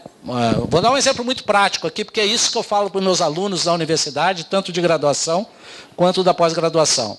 A gente vai precisar construir um questionário, ou a gente quer fazer uma entrevista, ou a gente quer fazer um grupo focal para compreender os impactos do teletrabalho com aquele grupo de servidores. Como é que a gente conduz esse grupo focal? Como é que eu construo um questionário? Porque não é só listar um conjunto de perguntas e marcar. Hoje tem ciência aplicada a isso, né? Então, esse GT tem que ser qualificado. E aqui, abro uma nota de rodapé, como a gente diz na academia, para a necessidade do movimento sindical se articular numa estratégia de cooperação com as universidades, com os colegas servidores públicos que são pesquisadores.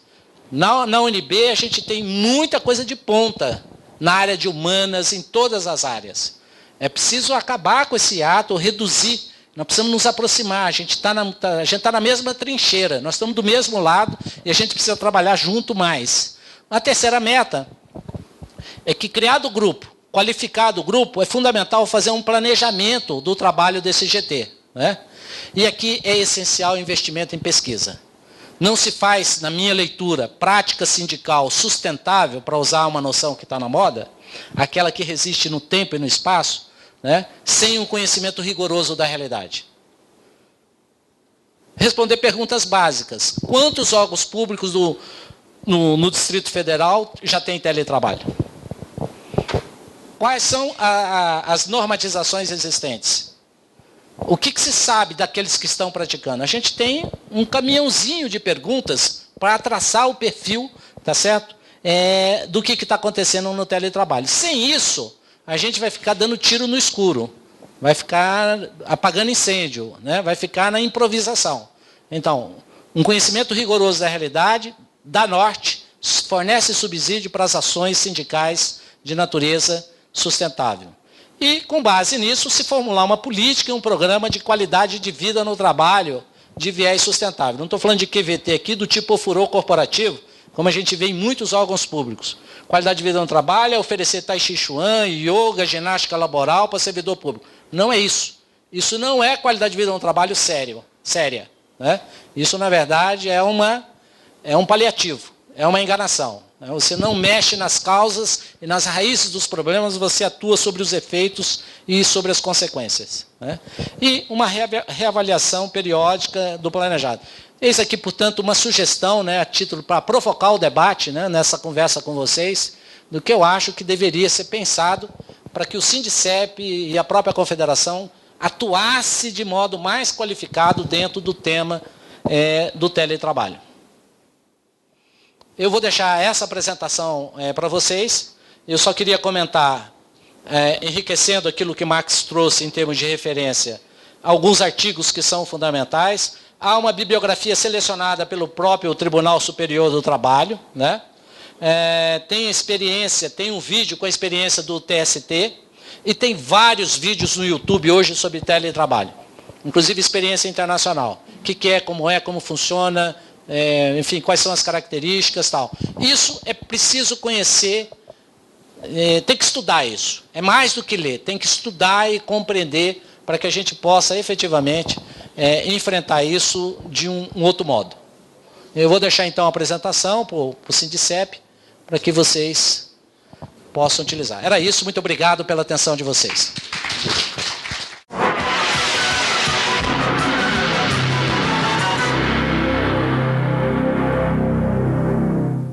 E agora são 20 para as 9, temos um tempinho aí para a gente ouvir o pessoal que está aqui.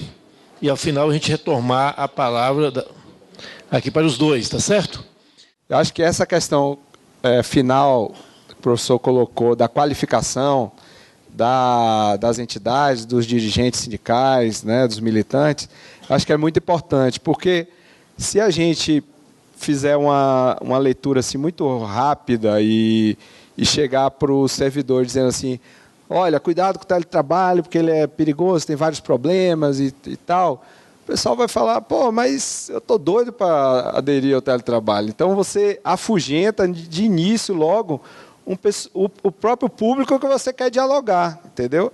E quando você faz uma qualificação, um curso, uma formação, né, algum seminário, coisas assim, você começa a problematizar as questões, os lados positivos, negativos, junto com aquelas pessoas, né? E aí eles se sentem parte disso e eles próprios vão tirando suas conclusões. E se a gente demonizar de cara, a gente vai perder esse público.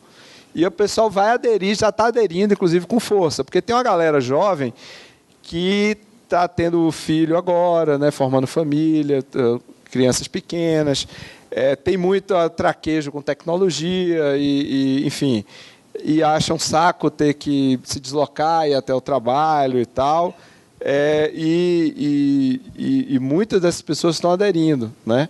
E por vários motivos, não tiro razão, inclusive, delas, de várias situações específicas que o teletrabalho tem ajudado a vida cotidiana delas, né?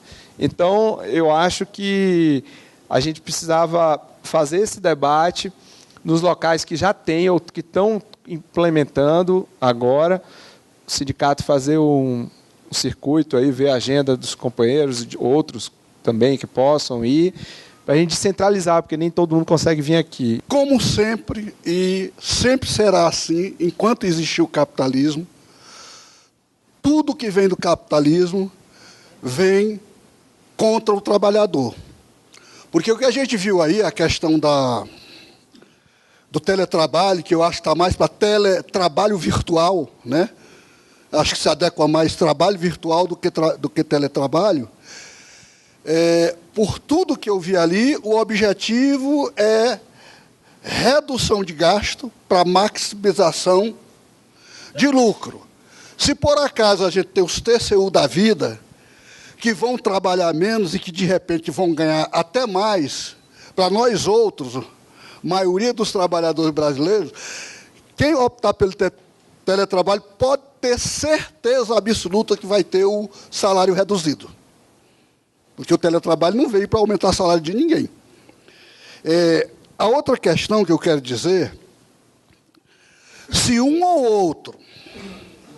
outro, se adaptar ao teletrabalho, ou se mantiver no teletrabalho, apesar daqueles milhões citados, eu acho que, comparando ao geral dos trabalhadores, não será uma coisa muito significativa, porque é uma coisa prejudicial à saúde. E, com o decorrer da coisa, os trabalhadores vão perceber isso.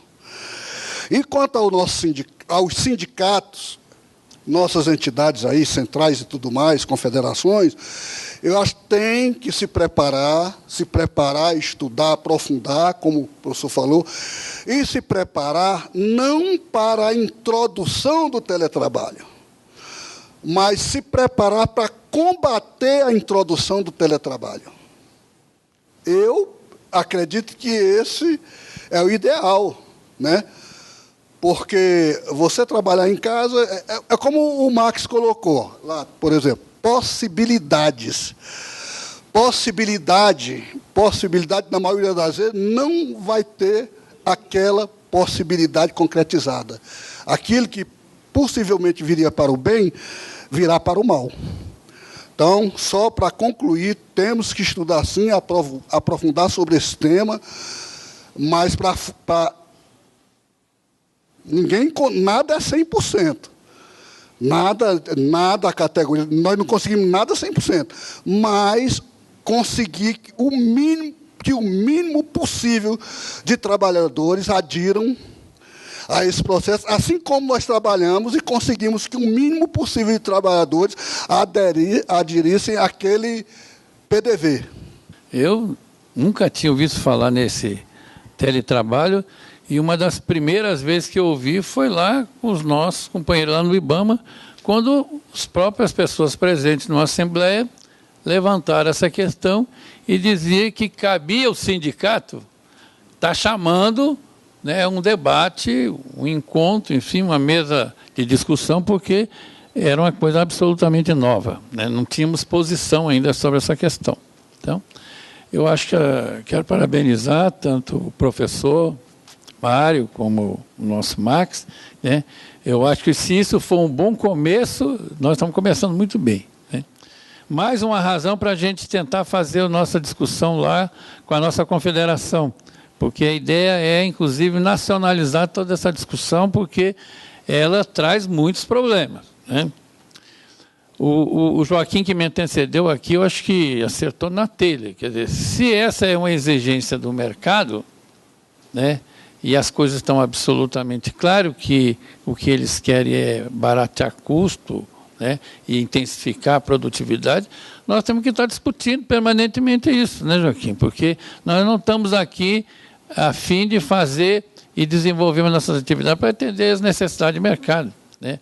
As necessidades de mercado nós sabemos que estão todas elas pavimentando o desastre que nós estamos presenciando aqui. Quer dizer, de quem é, se não a exigência do mercado para chegar à situação que nós nos encontramos aqui, né? É a privatização, é o sucateamento, é a venda, enfim, é o mercado em momento de crise e de não crise, né? A reprodução do capital ela não perdoa.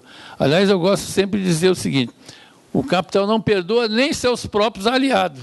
Porque quando um cara lança aqui um supermercado em determinada região, ele sabe que vai acabar, já vou concluir, ele sabe que vai acabar com seus concorrentes. Mas essa é a lógica. A reprodução e ampliação do capital, ela passa pela incorporação dos que estão falindo, e quem não tem competência não se estabelece, eles mesmos gostam de dizer isso. Então, eu acho que esse eu acho que um panorama geral. Mas o Vitor coloca claro, eu acho que nós não podemos estar peitando que nós vamos perder essa discussão, porque a quantidade de gente que já está querendo se inscrever antes que o plano esteja se estabelecer é muito grande. E é verdade, sim, que, né, as pessoas que têm filho com maiores problemas vão querer trabalhar dentro de casa achando que vão resolver os seus problemas. É bem verdade que é possível, no momento imediato, até consiga. Mas o problema nosso é o longo prazo, o futuro, o que nos reserva. Nós estamos vendo que o cara vai começar a perder recursos, porque se algum benefício ele tem, né, será que ele vai manter o auxílio de alimentação? Será que vai manter o auxílio disso? Será que vai manter algumas coisas? Concretamente, não. Como é que vai cobrir os custos, né? Eu acho que no caso do CEPRA ainda tem, né, um programa pré-estabelecido. Mas a grande verdade é que nós desconhecemos totalmente no que vai dar tudo isso. Para nós sindicalistas, eu acho que está o grande desafio. Nós temos que reinventar o sindicato. Imagina, né, convocar uma assembleia para discutir uma greve geral com os caras todos no teletrabalho em casa. Vai ter que reinventar. Então, o Reginaldo aí, que tem uma larga experiência lá com a sua militância sindical, pode trazer para a gente alguma informação, porque nesse momento nós não temos saída para isso. Então, concretamente, então está bem colocado, eu acho que precisamos estudar, vamos criar os GT, vamos discutir, mas vamos, obviamente, aconselhar as pessoas que o teletrabalho não vai aos encontros dos interesses dos trabalhadores, está atendendo uma outra coisa. Uma das situações é um trabalho por projetos que a gente começou a implementar no INEP, que o órgão começou a implementar, que é uma ideia de cada servidor estar responsável por um projeto e realiza suas atividades para organizar todo esse projeto e todo esse processo. Ou seja, beira muito o teletrabalho, mas, no entanto, você está fazendo isso dentro do órgão, mas você é responsável por toda uma situação do trabalho. E outra situação é que a gente passou por uma questão que a gestão do nosso órgão disse que ele tinha que ter algum tipo de controle sobre sobre os servidores, sobre o nosso processo, o nosso trabalho. E a gente ficou naquela dúvida, né? A gente vai querer um processo, uma gestão por eficiência, né? Aquela famosa palavra usurpada. Ou a gente vai querer uma gestão por hora. Então, assim, a gente ficou na situação de ter que escolher entre uma gestão por eficiência do trabalhador, que entra na questão do teletrabalho, ou uma gestão por hora, que são os dois tipos de gestão que vão necessariamente prejudicar o trabalhador em si e ao mesmo tempo, é uma situação bem intensa de você ter que escolher.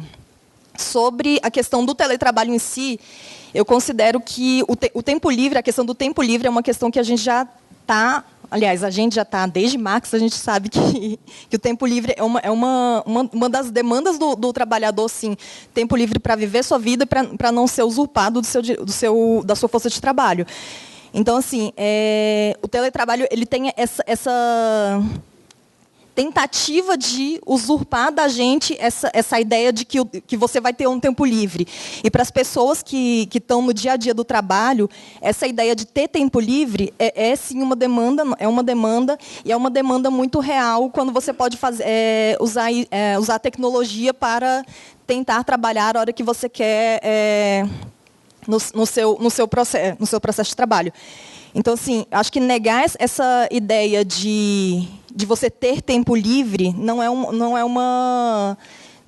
nesse sentido que o sindicato deve atuar, mas é uma ideia de tentar indicar que, nessas condições que o teletrabalho está se organizando e está se colocando, você não vai ter o tempo livre que você desejaria. Você vai ter que trabalhar muito mais. Essa é a questão.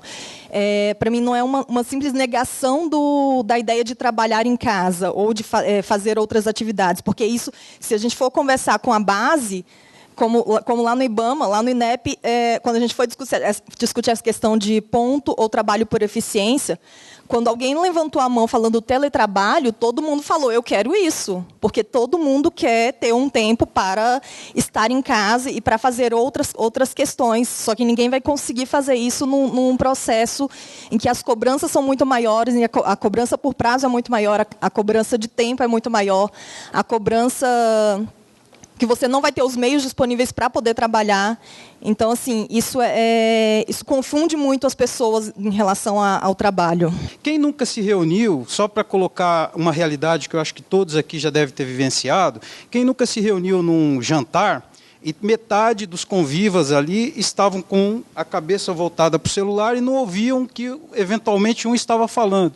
Eventualmente, aquela pessoa estava no celular conversando, mandando mensagem para uma outra que estava ali naquela mesa. E as duas estavam ausentes da conversa. Então, assim, o teletrabalho ele vem se aproveitar de uma cultura que eu acho que já está bem estabelecida no nosso meio, do dia a dia. Né? Então, eu parabenizo aqui a realização, nem sabia, foi por acaso que eu estou presente aqui hoje, e eu vejo o sindicato como esse lugar para discutir exatamente essas coisas novas que surgem e nos pegam de surpresa. Né? Então, teletrabalho, eu nem conhecia esse termo, né? Eu lembrava disso como trabalho fora, em casa, trabalho domiciliar, né? Como eu sempre ouvi falar. Teletrabalho foi uma novidade, por isso eu vim aqui hoje, falei, quero saber o que é isso. Então, o que eu queria falar, professor, sobre o que o senhor levantou, a questão da eventual perda de significado do sindicato nessa realidade. Eu vejo o contrário disso. E foi por isso que eu pedi para falar, porque eu acho que é o contrário. É uma grande oportunidade do sindicato garantir e aumentar a sua influência no meio dos trabalhadores. Bom, os dois expositores, os dois professores, lembram muito bem, a década de 80, um banco, quantos funcionários tinha?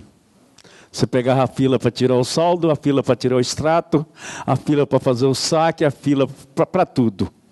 Com o avanço tecnológico, isso facilitou a vida de milhões de brasileiros e de gente no mundo inteiro, mas, em compensação, gerou milhões de desemprego. E aí a gente vê, quando coloca isso, a companheira do INEP colocou aqui, isso já existe no MEC, na CAP, no FNDE, em várias secretarias do MEC, essa discussão para o cara trabalhar em casa. E todo mundo acha aquilo que é mil maravilha. Só que ele não pensa que aquilo ali, com a flexibilização, ele vai perder futuramente o seu auxílio alimentação, o seu vale transporte e uma série de coisas. E aí, me preocupa muito com toda a flexibilização que foi feita na lei trabalhista e com o teletrabalho. Porque muita gente se acha importante ficar em casa para fazer isso. Passa uma série de tarefas para ele. Mas, futuramente, com o avanço tecnológico, eles vão vigiar esses trabalhadores. Daí a pouco o cara vai ter uma câmera lá na casa dele filmando ele. Está lá no Big Brother, para saber se ele está trabalhando ou não.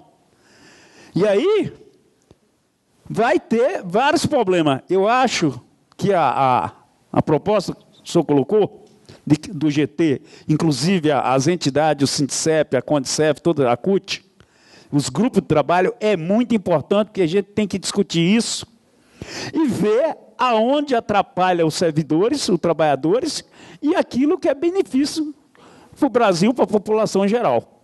Então, essas observações que eu queria colocar. Eu acho que uma situação complicada, porque aí eu lembrei aquela história do Marx, aquela questão levantada pelo Marx, né?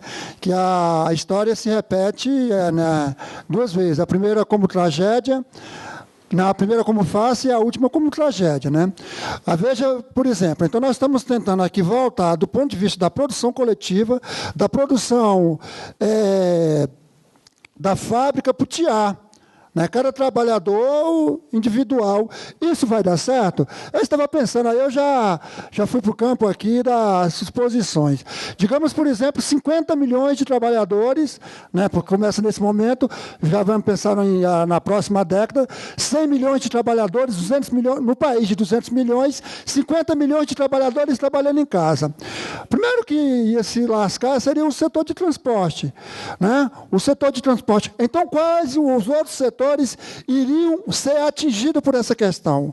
Então, esse negócio do teletrabalho em casa, de uma certa forma, é uma contradição no capitalismo.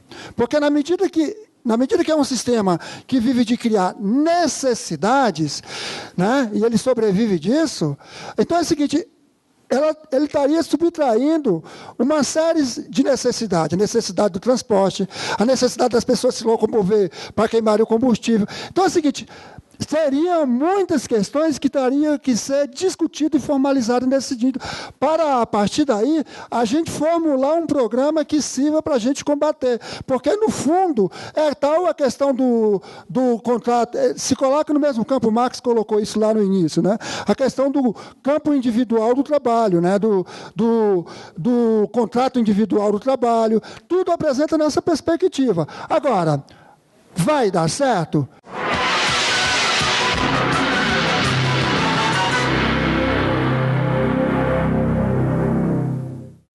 Então, bom, eu ouvi aqui, né, todas as pessoas, e eu creio que tem algumas coisas muito em comum, né, quer dizer, o Vitor, o Joaquim, o Chico, a Gabi, o Paulo, o Reginaldo e o Rodrigo, né, e eu queria destacar algumas coisas que me parecem importantes para a gente avançar nessa reflexão. A primeira, assim, olha, eu há cerca de quase 20 anos tenho estudado qualidade de vida no trabalho no Serviço Público Federal. E quando se pergunta para o servidor público quais são as fontes de mal-estar no trabalho, o que incomoda no trabalho, e essa altura do campeonato já são mais de 40 mil servidores que participaram das nossas pesquisas, eles dizem basicamente o seguinte: o que me causa mal-estar no trabalho é não ser reconhecido no trabalho, é não ter condições adequadas, relações socioprofissionais em que tem assédio moral no trabalho, baixa perspectiva de crescimento profissional, né? Então, isso é o que me incomoda. Então, hoje, trabalhar no serviço público, cuja gestão vem do setor privado, em termos de produtividade, de rentabilidade, é muito mais fonte de sofrimento e de mal-estar do que de bem-estar. Óbvio que eu estou falando no atacado, estou falando no sentido bastante geral. Tem muito servidor público feliz, trabalhando, se sentindo bem e tal. Mas as nossas pesquisas mostram isso claramente. Por que eu estou falando isso? Eu estou dizendo isso porque, nesse cenário crítico de queixas, de não ser reconhecido, quando se acena com teletrabalho, a primeira tendência dos servidores é: opa, vou fugir do inferno. Vou me livrar disso aqui, vou sair fora do órgão, vou lá para minha casa trabalhar. Então, tem uma dimensão de válvula de escape. E tem, num primeiro momento, muita ilusão. Ilusão de que achar que vai conseguir fazer gestão, que vai ter liberdade, que vai ter uma série de... Então, hoje o cenário é muito mais à primeira vista, tá? Porque a gente tem que estudar isso, a gente tem que pesquisar isso, a gente tem que fazer levantamento. É muito mais de ilusão do que de convicção. É por isso que a gente precisa fazer uma investigação muito séria sobre isso. Segundo ponto, a prática sindical, ou a representação sindical, ela se apoia num pressuposto que me parece absolutamente essencial. O que é representar? O que é ser representante sindical? É estar no lugar de. Eu represento alguém porque eu estou no lugar da pessoa. Agora, estar no lugar dele significa compreender e conhecer profundamente o que ele sente, o que ele sofre, quais são as dificuldades que ele vivencia. Senão, como é que eu represento? Eu represento só o que eu acho? Então, um grande desafio para o movimento sindical, para combater a prática economicista da luta salarial, muito importante, necessária, insubstituível, mas insuficiente para lidar com os conflitos e as contradições que cada servidor vivencia no cotidiano de trabalho, é essencial enfrentar essa questão. Então, o teletrabalho é uma realidade dada, posta, tá certo? E o movimento sindical, na minha leitura, na minha opinião, tem que se posicionar sobre isso. Esse teletrabalho que está aí, com esse perfil, com essas características, esse a gente não quer. Podemos até topar o teletrabalho se tiver um outro perfil, uma outra configuração. Vou dar o exemplo dos 15% aqui de produtividade. O caso do SERPRO, o caso de vários órgãos públicos. Você quer teletrabalho? Mas você vai ter que produzir 15 a mais. Isso vai exatamente, Max, na direção da intensificação do trabalho, da sobrecarga. Os trabalhadores estão reclamando de sobrecarga, eles estão adoecendo, né? Estou terminando. E aí vem e diga assim, eu vou te dar um presente de teletrabalho, mas você tem que produzir 15% a mais, 30% a mais. Então, o que está embutido nisso? Está embutido uma intensificação, uma sobrecarga de trabalho. E isso é inaceitável. Isso é inaceitável. Para terminar, quem lê a resolução do CNJ que disciplina o teletrabalho para o Poder Judiciário como um todo, vai ver que a concepção que está escrita lá tem até aspectos muito positivos que a gente deveria explorar.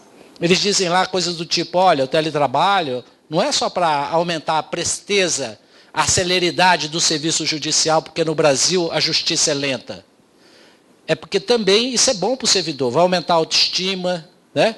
E eles lá numa cláusula dizem assim, olha, para implantar tem que ter uma comissão. E a associação e o sindicato tem que ter assento nessa comissão. Olha, isso é um dado positivo, isso é uma coisa, em princípio, interessante. O TST, quando vai regulamentar, TST, né? Tribunal Superior do Trabalho, quando vai regulamentar o teletrabalho à luz do que o CNJ preconiza, cria uma comissão e exclui a representação sindical. Então, esse é o debate que a gente tem que fazer, tá certo? Para que a gente possa se qualificar. Então, a gente tem que entender mais por que o servidor está querendo isso, como que está querendo, onde que está funcionando, como é que está sendo feito, quais são as vantagens, quais são as desvantagens, tem adoecimento ou tal. Sem esse conhecimento, a gente vai ficar fazendo discurso com baixa assertividade. Tá? Era isso que eu queria falar. Teria outros aspectos, mas eu já passei do meu tempo, né, sobre empobrecimento, tempo livre, que são aspectos absolutamente... Não, mas eu acho que tem que...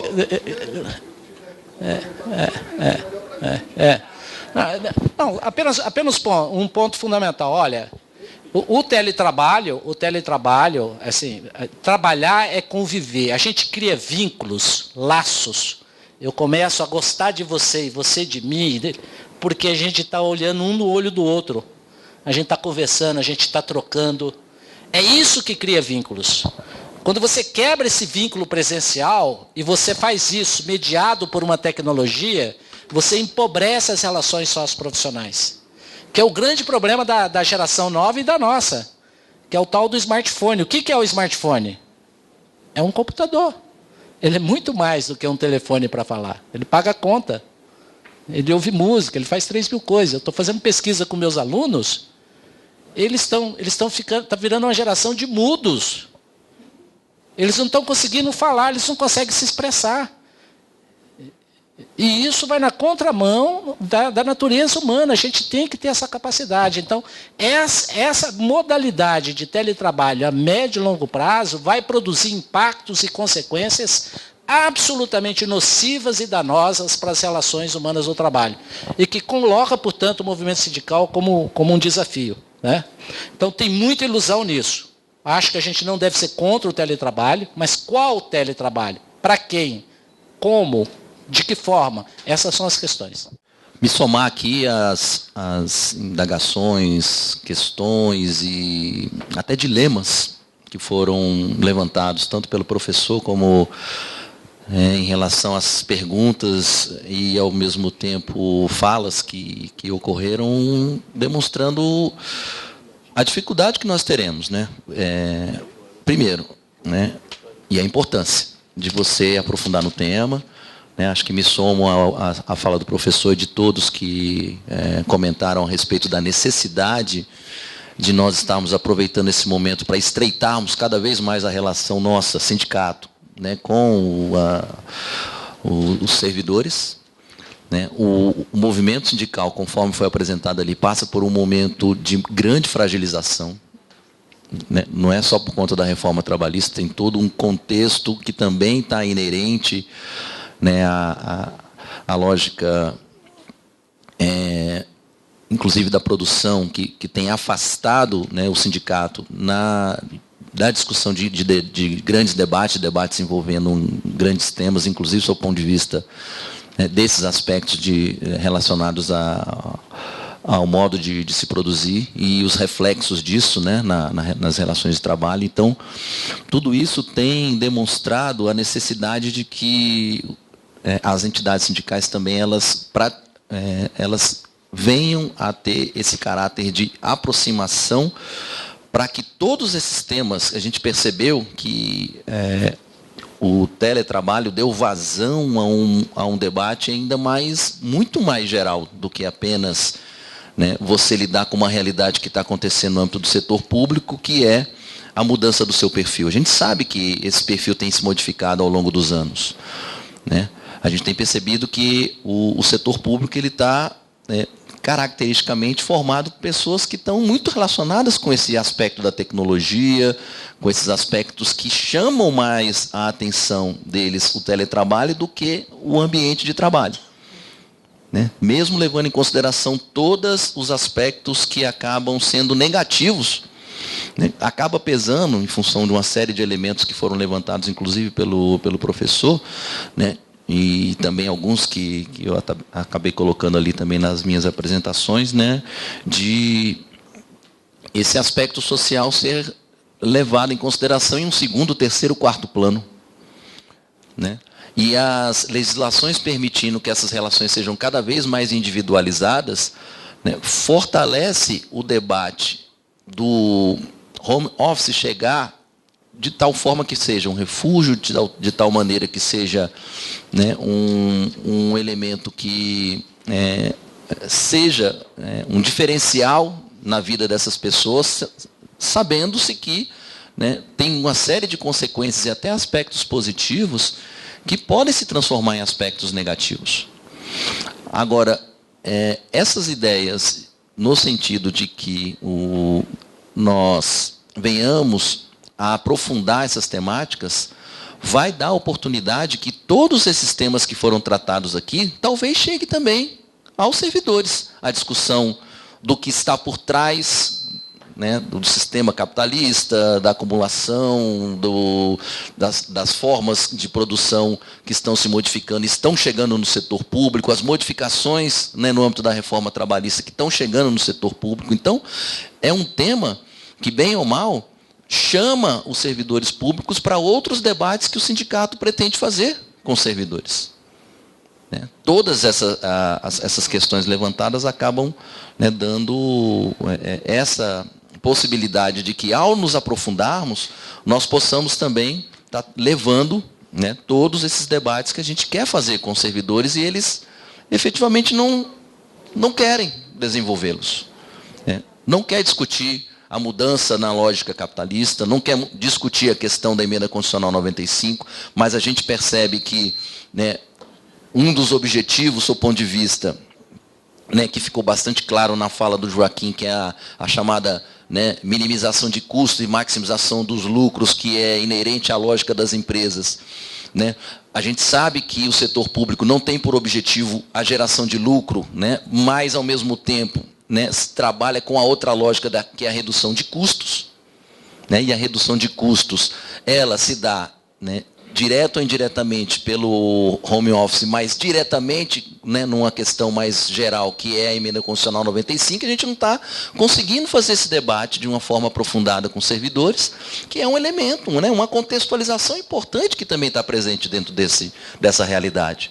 Então, o que o professor coloca em termos de desafio, né, e é muito bom que que a gente veja que há uma receptividade boa em relação a aprofundar essa temática, é ver até que ponto, né, inclusive do ponto de vista científico, a gente ganha esse debate, não só junto aos servidores, mas junto à sociedade. Porque esse debate está chegando para os servidores de uma forma positiva, e esse contraponto vai ser ainda mais difícil da nossa maneira, né, da nossa parte.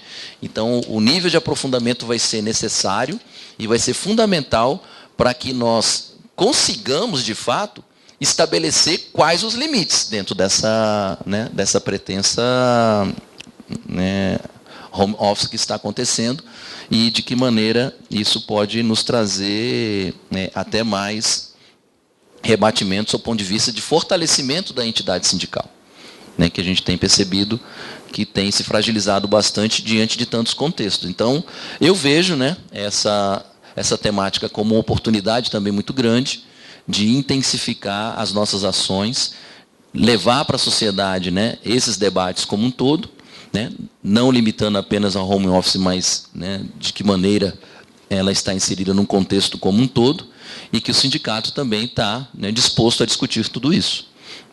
E nós do DIEESE, né, inclusive, professor, queria até comentar a respeito disso, nós temos uma escola, né, que fica em São Paulo, né, nós podíamos até conversar a respeito dessa questão de que maneira a gente pode desenvolver uma atividade especificamente na escola do DIEESE em São Paulo, né, talvez até montar um curso voltado para essa temática, né, com o propósito de que nós estreitemos as relações com as entidades do setor público, né, de uma forma generalizada, porque isso vai acabar tendo rebatimento em estados e municípios, sem dúvida alguma, né, e de que maneira a gente pode potencializar essa ideia do grupo de trabalho e estudar profundamente, né, de forma mais aprofundada essa temática, né, de tal maneira que nós do DIEESE também ajudemos nessas reflexões com as entidades sindicais. Isso, né? Exatamente. E aí eu agradeço, então, também esse espaço dado ao DIEESE para fazermos essas reflexões. Muito bem. Muito bem, pessoal. Antes de passar aqui para a Miriam para fazer o encerramento da nossa atividade, eu queria, em nome do sindicato, agradecer aqui ao professor Mário César, ao Max, que a gente explora bastante aqui, e dizer o seguinte, que a questão do ser humano é que a inspiração é 10%, agora a transpiração tem que ser os 90%. Fazer esse GT, fazer isso funcionar, que é um trabalho que nós precisamos estar começando a fazer o quanto antes, apesar de todo o tumulto da crise política que a gente atravessa. Mas não tem como a gente postergar mais isso, né?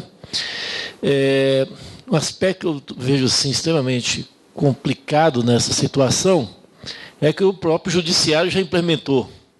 É igual o golpe, né? Não tem a quem recorrer. Quando o judiciário aplica o golpe, você vai recorrer para quem? CNJ, TST até piorou. Quer dizer, é uma situação sem embasamento legal, na minha opinião, para o setor público implementar o teletrabalho.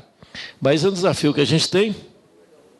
A gente vai ter um congresso do sindicato em setembro, 14, 15, 16 de setembro, vamos ter as assembleias em agosto, e vamos estar levando esse tema. Certamente vai ser um dos pontos de discussão no congresso, deixar pelo menos uma manhã para fazer esse debate do teletrabalho. Vai ser um congresso que a gente está projetando para 200 delegados, mas antes disso, o circuito de debates. Vamos ver onde é possível, dependendo da agenda aqui do pessoal, para a gente fazer, acelerar esse processo, para a gente construir aí uma massa crítica e ver como enfrentar mais esse desafio da classe trabalhadora. Não é nenhuma novidade, né? Nós do movimento sindical, a gente sabe muito bem das limitações do movimento sindical, é muito mais de estar apagando fogo. Enquanto tiver o sistema capitalista, não tem jeito, né? Mas eles têm as artimanhas dele para explorar cada vez mais, mas a gente também não é tão burro assim, né? A gente consegue amenizar, pelo menos, enquanto ele não consegue derrubar o sistema capitalista, a gente vai, no mínimo, amenizando aí o sofrimento da classe trabalhadora. Enfim, esse que é o nosso desafio, e a gente vai trabalhar de uma forma, né, com a Secretaria de Formação Política, enfim, com outras secretarias, para a gente acelerar um pouco esse processo e para combater mais esse ataque violento, né, aos trabalhadores, né, especialmente, a gente vai cuidar da nossa base, especialmente servidores públicos, né. Vou passar para a Miriam, né, para ela fazer o encerramento da atividade, ela que é a nossa coordenadora da Secretaria de Formação. Vai lá, Miriam. Boa noite, companheiros. Inclusive, vamos aproveitar a oportunidade para agradecer os dois, aliás, professores, né, porque da universidade e o companheiro do DIESE, que justamente nos dão apoio com relação ao nosso ciclo de debates. Não sei se todos estão sabendo, nós temos aqui um coletivo sindical com parceria com a NB. E cada vez que a gente faz um debate, a gente realmente nota a importância da atuação da universidade junto aos trabalhadores, né? Então, eu queria, mais uma vez, aproveitar a oportunidade para agradecer o companheiro, que é a primeira vez que ele vem aqui, mas tem vindo os outros companheiros da universidade, o Percy, o Erlando e outros mais, para justamente a gente fazer funcionar com mais eficiência esse nosso coletivo, que também contar com a participação efetiva do companheiro Max, que é um verdadeiro baluarte nessa questão da fundamentação teórica dos trabalhadores. E queria dizer aos companheiros presentes que, realmente, esse grupo que aqui está faça uma força para que, quando a gente promover esse tipo de atividade de conscientização da classe trabalhadora, haja uma participação mais efetiva dos trabalhadores públicos, que é o segmento que vai ser mais prejudicado se essa questão do teletrabalho funcionar. Mais do que, talvez, os trabalhadores da iniciativa privada, que realmente são os grandes perdedores quando há alguma modificação. E queria também falar o seguinte, que a gente não pode realmente esperar nada do capitalismo, na medida em que, quando a gente defendia a melhoria da tecnologia em favor dos trabalhadores, o que a gente está vendo é justamente o contrário. É essa tecnologia sendo utilizada contra a própria classe trabalhadora. Portanto, companheiros, enquanto movimento sindical, nós temos a obrigação não só de unificar, mobilizar e, sobretudo, lutar contra toda e qualquer atuação em detrimento da classe trabalhadora do Brasil. Não só a privada, como a pública. Vamos à luta e venceremos.